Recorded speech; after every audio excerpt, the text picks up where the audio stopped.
दोस्तों नमस्कार।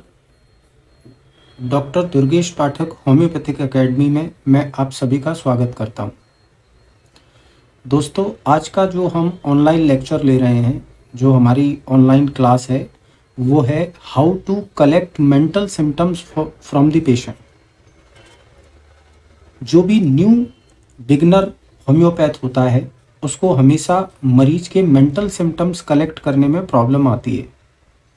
वो अपनी केस टेकिंग के दौरान मरीज की पर्टिकुलर सिम्टम, फिजिकल सिम्टम्स, मरीज की पास्ट हिस्ट्री, फैमिली हिस्ट्री, मरीज का एग्जामिनेशन, ये तो वो इजीली कर लेता है, लेकिन उसको मरीज के मेंटल सिम्टम कलेक्ट करने में बहुत प्रॉब्लम आती है। खास करके जब वो मरीज से कोई भी मेंटल सिम्टम पूछता है तो कई मरीज तो होम्योपैथ का मजाक उड़ाने लगते हैं। कई मरीज ये कहने लगते हैं कि इससे हमारी कंप्लेंट का क्या लेना देना है, या वो सही तरीके से जवाब नहीं देते। दोस्तों जब मैंने अपनी होम्योपैथिक प्रैक्टिस शुरू की तो शुरुआत में हम जितनी भी प्रैक्टिस करते थे हमारा सारा कंसंट्रेशन पर्टिकुलर सिम्टम, मरीज के फिजिकल जेनलिटीज़ और जो केस टेकिंग का past history, family history, examination वाला पार्ट है, उसी पर हम ज़्यादा ध्यान देते थे। और मानसिक लक्षण हमको हर केस में नहीं मिल पाते थे। हाँ, कुछ केसेस में जहाँ मरीज अपने आप से मानसिक लक्षण बता रहा है या जहाँ वो किसी ना किसी मानसिक रोग से सफ़र कर रहा होता है, तो ऐसे केसेस में वो खुद करके हमको मानसिक लक्षण बताता था। लेकिन चूंकि हमारी रिपर्टरी में मौजूद माइंड के जो रूब्रिक्स थे वो या तो हमने अच्छी तरह पढ़े नहीं थे या उनकी हमको बहुत अच्छी तरह नॉलेज नहीं थी, तो मरीज के सिम्टम्स बताने के बाद भी हम उनका इस्तेमाल अच्छी तरीके से नहीं कर पाते थे। और ये बात आपने भी ऑब्ज़र्व करी होगी, आपने भी देखी होगी कि आपको भी इसी हिस्से में प्रॉब्लम आ रही होती है जब आप प्रैक्टिस कर रहे होते हैं। तो आज का जो मैं लेक्चर आपको दे रहा हूँ वो इसी प्रॉब्लम को सॉल्व करने के लिए दे रहा हूँ। देखिए, आपको ये याद रखना है कि मरीज से आप डायरेक्टली कोई भी क्वेश्चन मानसिक लक्षणों के नहीं करेंगे, क्योंकि आप जब डायरेक्टली कोई भी क्वेश्चन करते हो तो मरीज उसको अदरवाइज लेता है, ठीक है, और आपको सही तरीके से जवाब नहीं देता है। इसलिए मानसिक लक्षणों को आपको ऑब्जर्व करना है, उनको मरीज से पूछना डायरेक्टली नहीं है। आप ये देखिए कि मरीज जब आपको केस टेकिंग दे रहा है या वो मरीज जब आपकी क्लिनिक पे एंटर कर रहा है, आपकी फीस जमा कर रहा है, तो किस तरीके से बिहेव कर रहा है, किस तरीके से वो आपकी क्लिनिक पर रिएक्ट कर रहा है, किस तरीके से वो आपसे बात कर रहा है। और इस प्रोसेसिंग के दौरान आप उसमें मौजूद सारे मानसिक लक्षणों को ऑब्जर्व करिए और उनको अपने पर्चे पे लिखते चले जाइए। और दोस्तों ये बात आपको तभी आएगी जब आपको रिपर्टरी के माइंड सेक्शन के सारे रूब्रिक्स और सिम्टम्स का मतलब ढंग से पता होगा। इसलिए आज मैं आपको रिपर्टरी के माइंड सेक्शन के एक रूब्रिक को यहाँ पर टीच करूँगा, जिस रूब्रिक का नाम है ओडेसिटी। देखिए दोस्तों, ये जो ओडेसिटी टर्म है वो ऑडियो से लिया गया है, और ऑडियो का मतलब होता है वॉइस। अगर आप ओडेसिटी टर्म गूगल में सर्च करेंगे तो आपको बहुत सारे ऐसे ऐप देखने को मिलेंगे जिनमें हम हमारे द्वारा रिकॉर्ड किए गए वीडियो की वॉइस को क्लियर कर सकते हैं। उस वीडियो में मौजूद वॉइस को स्ट्रॉन्ग कर सकते हैं उन वीडियो ऐप्स के जरिए। इसलिए उन वीडियो ऐप्स को हम ओडेसिटी का नाम देते हैं। होम्योपैथी में ओडेसिटी का मतलब ये होता है जब भी कोई व्यक्ति अपनी आवाज़ समाज में बहुत स्ट्रॉन्ग तरीके से उठाता है, फियरलेसली उठाता है, बिना किसी से डरे उठाता है, तो उसके इस एक्ट को हम ऑडेसिटी कहते हैं। ऑडेसिटी पॉजिटिव भी हो सकती है और नेगेटिव भी हो सकती है। जैसा कि आप स्क्रीन पर देख रहे हैं, मैंने ऑडेसिटी को पॉजिटिव भी बताया है और नेगेटिव भी बताया है। अब पॉजिटिव ऑडेसिटी क्या होती है, नेगेटिव ऑडेसिटी क्या होती है, हम इसको समझेंगे। देखिए दोस्तों, पॉजिटिव ऑडेसिटी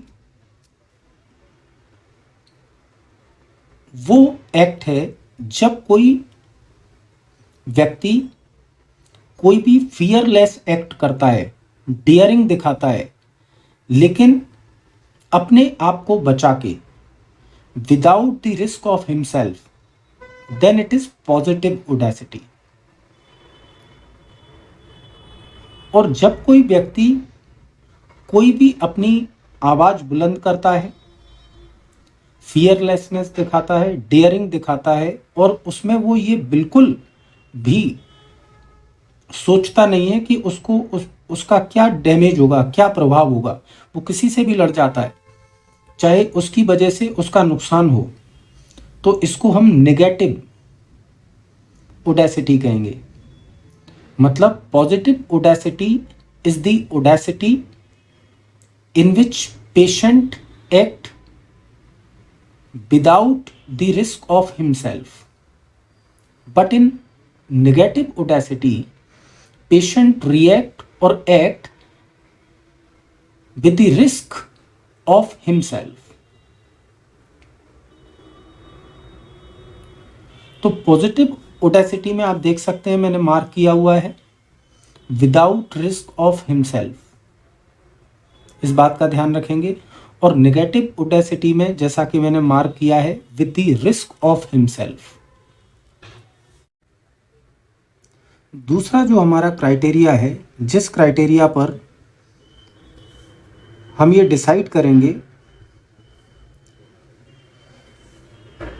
कि पॉजिटिव ऑडेसिटी क्या होती है, वो है डिमांडिंग एंड पर्पसफुल।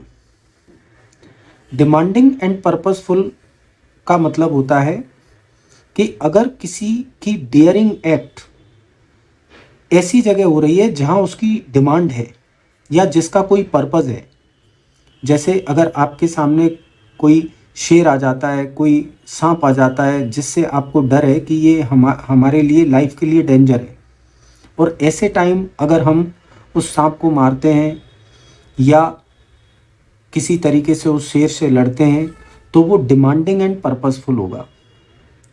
जबकि नेगेटिव ऑडेसिटी का मतलब होता है non demanding and non purposeful.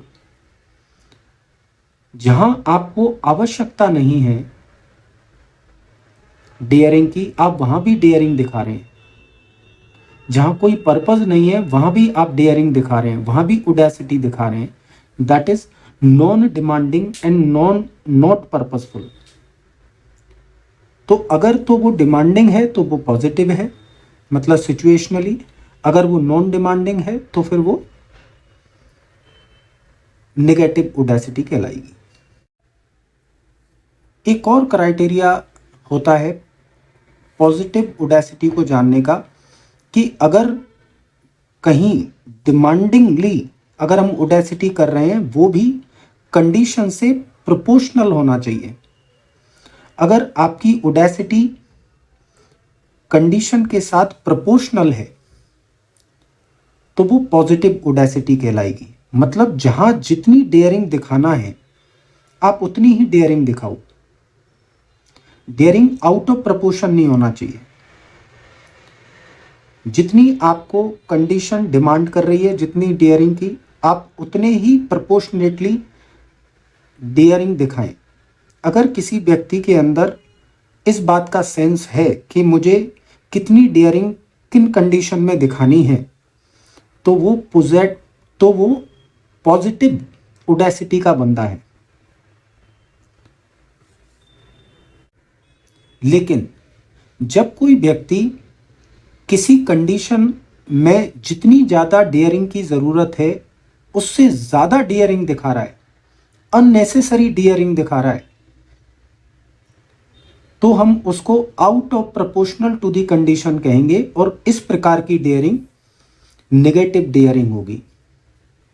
तो पॉजिटिव डियरिंग में प्रोपोर्शनल टू दी कंडीशन और नेगेटिव डियरिंग में out of proportional to the condition, इस बात का ध्यान रखेंगे।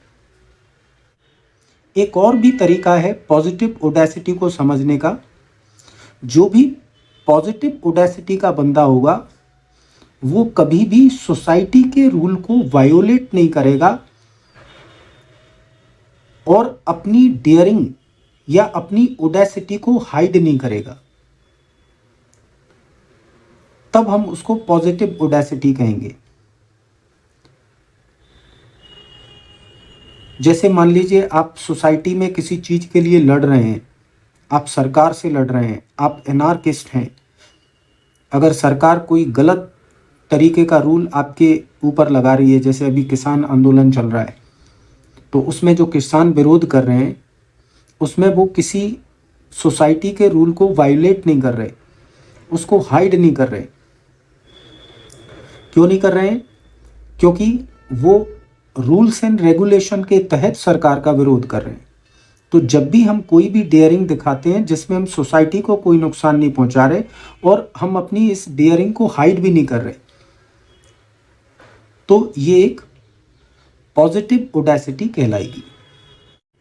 अब अगर इसके कंपैरिजन में हम नेगेटिव ओडेसिटी को देखें, तो नेगेटिव ओडेसिटी के अंदर जो भी बंदा होगा जो नेगेटिव ओडेसिटी दिखा रहा है वो सोसाइटी के रूल्स को वायोलेट कर देगा। जैसे अगर आप कोई एक्स्ट्रा मैरिटल अफेयर कर रहे हैं या आप होमोसेक्सुअल हैं, तो ये आप सोसाइटी के रूल्स को ब्रेक कर रहे हैं। और कई बार तो ऐसा होता है कि कोई एक्स्ट्रा मैरिटल अफेयर में है या कोई होमोसेक्सुअल है तो इस बात को छुपाता तक भी नहीं है और सबको बोल्डली ये कहता है कि हाँ मैं होमोसेक्सुअल हूँ, मेरा इंटरेस्ट सेम सेक्स में है, या हाँ मैं एक्स्ट्रा मैरिटल अफेयर में हूँ और मैं कोई गलत नहीं कर रहा हूँ ऐसा करके। तो वो सोसाइटी के रूल्स को वायोलेट कर रहा है और इस चीज़ को हाइड भी नहीं कर रहा है, इसलिए इसको हम नेगेटिव ओडेसिटी का नाम देंगे। जो पॉजिटिव ओडेसिटी होती है उसमें हमको किसी मेडिसिन की ज़रूरत नहीं होती देने की। ये उस बंदे की पर्सनालिटी का एक कैरेक्टर होता है। अगर ये बंदा अपनी पॉजिटिव ओडेसिटी होने के साथ साथ किसी फिजिकल प्रॉब्लम से सफ़र करता है और वो हमारे पास अगर किसी फिजिकल कंप्लेंट के लिए आता है और हम उसमें केस टेकिंग के दौरान ये ऑब्जर्व करते हैं कि ये बंदा पॉजिटिव ओडेसिटी का है, तो हम इस पॉजिटिव ओडेसिटी के कैरेक्टर को मेडिसिन सिलेक्शन में इस्तेमाल तो करेंगे, लेकिन उस पर्टिकुलर पॉजिटिव ओडेसिटी के इलाज की ज़रूरत नहीं है। आप मेरी बात समझ रहे हैं? लेकिन जो बंदा नेगेटिव ओडेसिटी से सफ़र कर रहा है, ऐसे बंदे को हम मेडिसिन देंगे। इसका मतलब हो सकता है कि पेशेंट आपके पास आया ही इसलिए हो कि उसके पेरेंट्स या उसके अटेंडर ये बोल रहे हैं कि यह साहब किसी से भी बढ़ जाता है, कभी भी नहीं डरता है ना, ये सोसाइटी के रूल्स को वायोलेट कर रहा है, ये हमेशा जहाँ जिस जगह पर जैसे रिएक्ट करना चाहिए उससे ज़्यादा रिएक्ट करता है, तो ये उसका एक मानसिक रोग हो गया। इसके अलावा उसको किसी भी तरह की कोई फिजिकल कंप्लेंट्स नहीं है, तो इसके लिए फिर हम उसको मेडिसिन देंगे। तो positive Audacity does not require any medicine but the negative Audacity requires medicine. Although positive odacity can be used in medicine selection or we can say during constitutional prescribing। अब चूंकि मैंने आपको ओडेसिटी समझा दिया कि positive Audacity क्या होती है, नेगेटिव ओडेसिटी क्या होती है, इसको समझने के बाद अब हम कुछ इस रूब्रिक में मौजूद कुछ दवाइयों की चर्चा करेंगे। तो जैसा कि आप बोर्ड पर देख सकते हैं, ओडेसिटी के लिए हमारी होम्योपैथिक रिपर्टरी में ये मेडिसिन्स दी हुई हैं। इनमें से फर्स्ट ग्रेड की मेडिसिन है इग्नेशिया, जिसको आप देख सकते हैं 3 नंबर दिया हुआ है, और 2 सेकंड ग्रेड की रेमेडी हैं, जिनमें एक है पल्सेटिला और एक है अर्निका। इसके अलावा जितनी भी दवाइयाँ दी हुई हैं वो 3rd ग्रेड मेडिसिन है, जिनको एक एक नंबर हम रिपर्टराइजेशन के दौरान देंगे। तो देखिए दोस्तों, दवाइयाँ तो कई सारी हैं ओडेसिटी के लिए। अब अगर हम किसी बंदे में ये देखते हैं कि कोई बंदा जो हमारे पास दिखाने के लिए आया है, उसके मानसिक लक्षणों में हमको ओडेसिटी नज़र आ रही है, उसकी पर्सनालिटी में हमको ओडेसिटी नज़र आ रही है, और जब हमने रिपर्टरी के अंदर ओडेसिटी को एंटर किया और उसमें इतनी सारी हमको दवाइयाँ दिखी, अब हमको मरीज को कौन सी दवाई देनी है, ये इस बात पर डिपेंड करेगा कि उन मेडिसिन में पाई जाने वाली ओडेसिटी कैसी है। तो हर फिजिशियन को एक पर्टिकुलर मेंटल रूब्रिक के सामने जो दवाइयाँ दी रहती हैं उनमें भी डिफरेंशिएट करना आना चाहिए। अगर मैं आपको इग्नेशिया की ओडेसिटी बताऊं, तो इग्नेशिया की ओडेसिटी आज की मॉडर्न फीमेल की ओडेसिटी है। आज की मॉडर्न फीमेल कैसी है? एजुकेटेड है, किसी से डरती नहीं है, अपने हक के लिए हमेशा लड़ती है, और उसको हमेशा ये एहसास होता है कि भले ही मैं फीमेल हूँ पर मैं मेल से पीछे नहीं हूँ, और किसी भी काम को करने के लिए या मेरी हक की चीज़ को लेने के लिए मुझे किसी से डरना नहीं है। तो इग्नेशिया की जो लेडी होती है वो फियरलेस होती है, वो हमेशा अपने एक्ट में डेयरिंग दिखाएगी, एजुकेटेड होगी, और वो अपने आप को मेल के बराबर समझेगी और कभी कभी तो मेल से आगे समझेगी। तो इग्नेशिया की जो ओडेसिटी है वो मैंने आपको क्लियर कर दी। अब हम पल्सेटिला की ओडेसिटी देखें तो पल्सेटिला की ओडेसिटी बेसिकली सिंपैथी के लिए है, प्यार के लिए है। मान लीजिए मैं आपको एक एग्जांपल देता हूँ, जैसे कि कोई फीमेल जिसकी अभी नई नई शादी हुई है और वो अपने ससुराल जाती है, और अगर ससुराल में उसके ससुर, उसकी सास या उसके हस्बैंड या उसके देवर, जेठानी, देवरानी अगर कुछ भी उसके परिवार के लिए कुछ भी बोलती है तो उसको बहुत बुरा लगेगा, और वो अपनी फैमिली या फैमिली के लोगों के लिए अपनी ससुराल से लड़ेगी। वो हमेशा बोलेगी कि आपकी हिम्मत कैसे हुई मेरे परिवार के लोगों के लिए बोलने के वो बुरे हैं या कैसे हैं। तो पल्सेटिला एक्चुअली प्यार के लिए लड़ेगी, वो हक के लिए नहीं लड़ेगी, वो फैमिली के लिए लड़ेगी। आप मुझे जैसे रखना है रख लो, पर मेरी फैमिली के लिए कुछ नहीं बोलोगे। अब यहाँ पर यह भी हो सकता है कि एक पल्सेटिला अपनी पति के लिए लड़े, यहाँ उल्टा भी हो सकता है। अगर वो अपने मायके जाती है और किसी वजह से मायके वाले, उसके खुद के माँ बाप उसकी पति के लिए कुछ बोलते हैं, तो वो पल्सेटिला वो भी नहीं सुनेगी। वो ये कहेगी मेरा पति है, मुझे जैसे रखता है रखने दो, आप उसके बारे में कुछ भी बुरा नहीं बोलेंगे। तो आप डिफरेंस समझ रहे हैं दोस्तों? इग्नेशिया अपने हक के लिए लड़ रही है, अपनी स्टेटस के लिए लड़ रही है, अपनी डिग्निटी के लिए लड़ रही है, जबकि पल्सेटिला अपने प्यार, सिंपैथी और अपने रिलेशनशिप के लिए लड़ रही है। मैंने दोनों ही तरीके से आपको समझा दिया।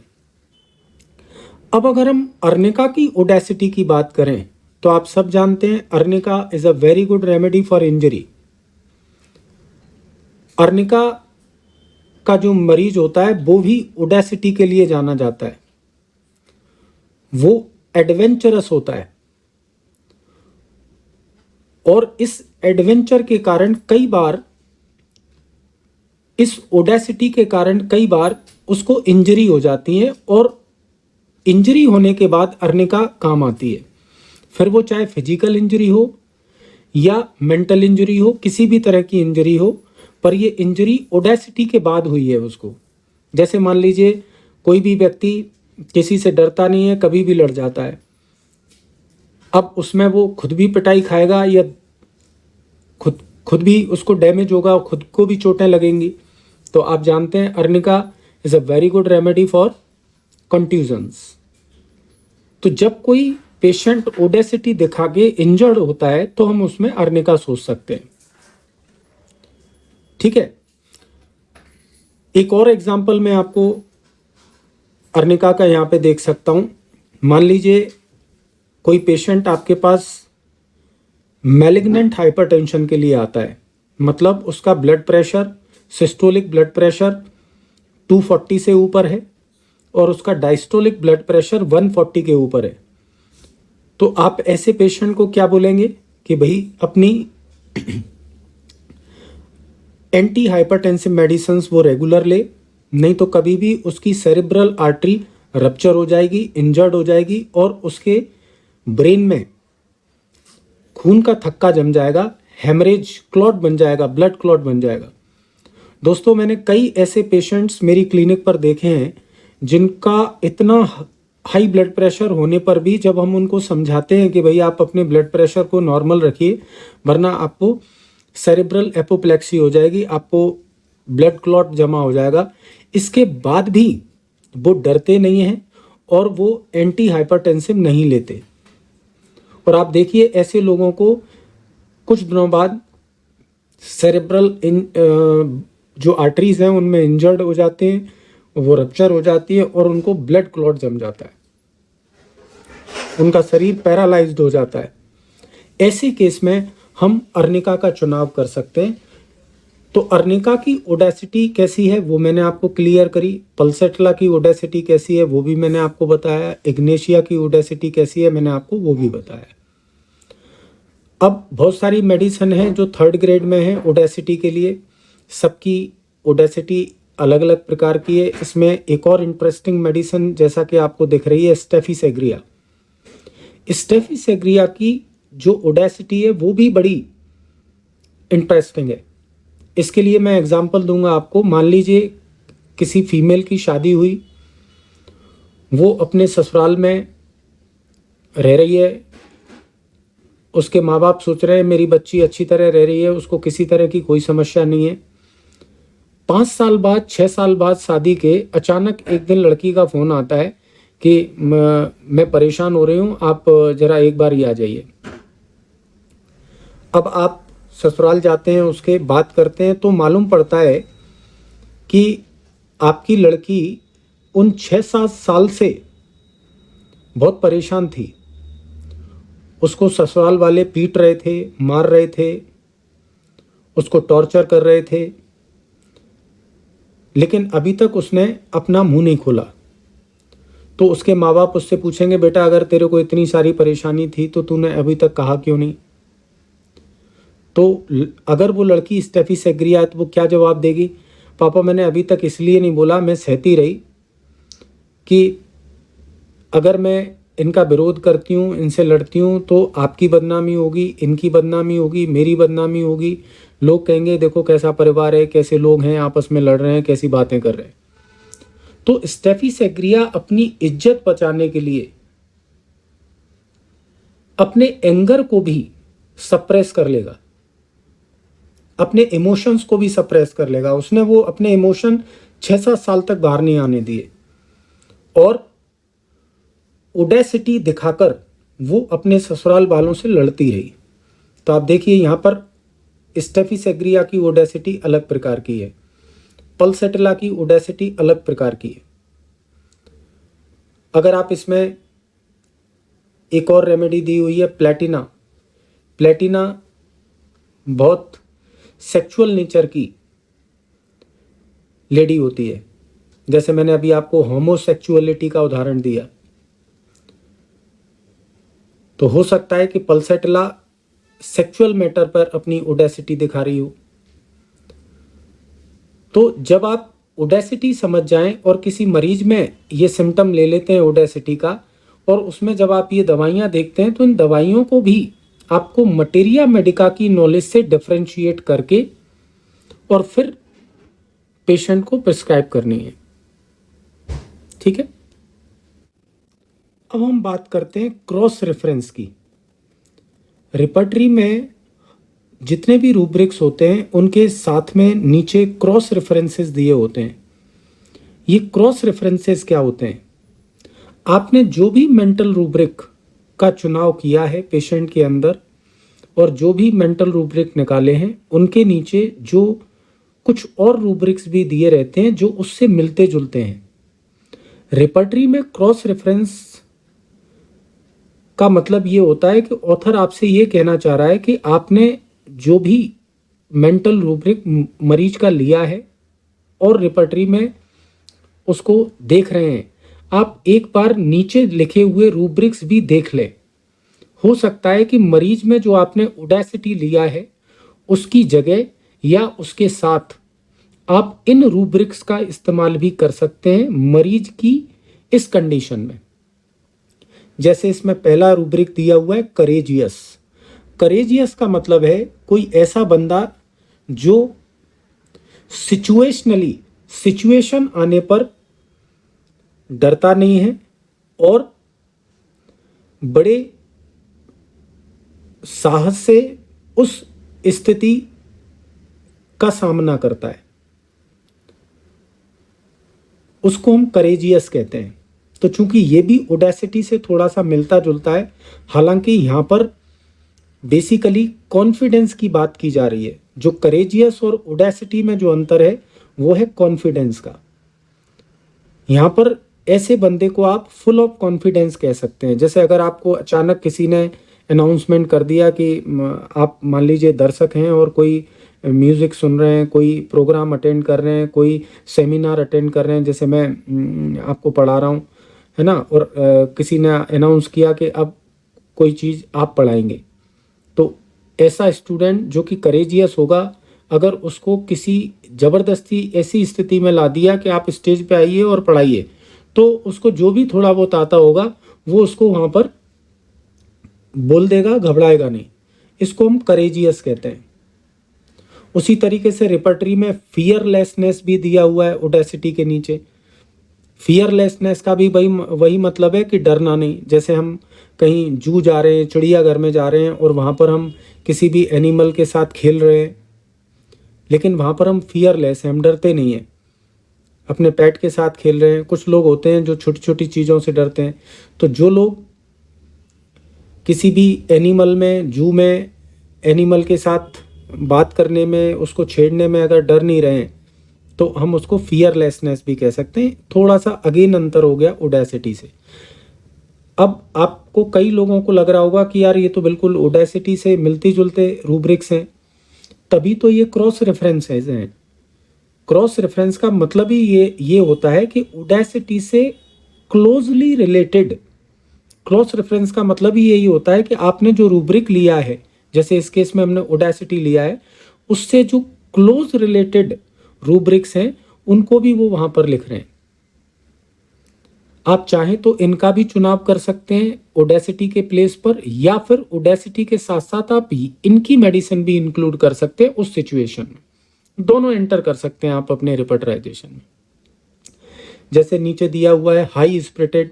हाई स्पिरिटेड मतलब जो एंथुसियास्टिक बंदा है। अगर वो कॉलेज में आ रहा है, कोचिंग पे आ रहा है, कहीं भी जा रहा है, तो बड़ा मतलब खुश मिजाज, हमेशा हाईली स्पिरिटेड रहने वाला, तो ऐसा बंदा आपको बोल्ड लगेगा। इसलिए ये इसके क्रॉस रेफरेंसेस में दिया गया है। हालांकि वहां पर ये ओडेसिटी नहीं है, यहाँ पर ये एक्चुअली वो खुश मिजाज बंदा है, हर वक्त खुश रहने वाला बंदा है, जो कि आपको बोल्ड लग रहा है। ठीक है। इम्पर्टिनेंस और इंसोलेंट का मतलब, या रेशनेसनेस का मतलब, रेशनेस का मतलब होता है ऐसा बंदा जिसकी बोली में थोड़ी रूडनेस हो, मतलब अगर वो आपसे अच्छी तरीके से भी बात कर रहा है या कोई अच्छी बात भी बोल रहा है, आपकी बड़ाई भी कर रहा है, तो आपको कुछ बंदे ऐसे मिलेंगे समाज में जो अगर नॉर्मली भी बात करते हैं ना तो ऐसा लगता है कि डांट रहे हैं। तो वहाँ पर आप इम्पर्टिनेंस या इंसोलेंट रूब्रिक का इस्तेमाल कर सकते हैं। तो यहाँ पर आपने क्या देखा, यहाँ पर ओडेसिटी में पाई जाने वाली मेडिसिन्स आपने देखी, उनमें डिफरेंसेस देखे, और यहाँ पर मैंने आपको क्रॉस रेफरेंसेस ओडेसिटी से रिलेटेड समझाए। तो इस तरीके से आपको मरीज के मेंटल सिम्टम्स को कलेक्ट करना है, उसको रिपर्टरी में जाके देखना है कि उनमें कौन कौन सी दवाइयाँ आ रही हैं, उनमें कौन कौन से क्रॉस रेफरेंसेस हैं, और उन दवाइयों में डिफरेंशिएट करना है, और जो भी दवाई मरीज के मोस्ट सिमिलर होगी या सिमिलिमम होगी उस मेडिसिन का आपको चुनाव करना है। तो दोस्तों, ये था मेरा एक लेक्चर जिसमें मैंने आपको बताया कि आपको कैसे मरीज के मेंटल सिम्टम्स कलेक्ट करना चाहिए, और यहाँ पर आज के लेक्चर में मैंने आपको एक मेंटल रूब्रिक डिटेल में समझाया और उसमें दी हुई दवाइयों के बारे में भी आपको बताया। आशा करता हूँ आपको मेरा ये लेक्चर पसंद आएगा। Thank you, good bye.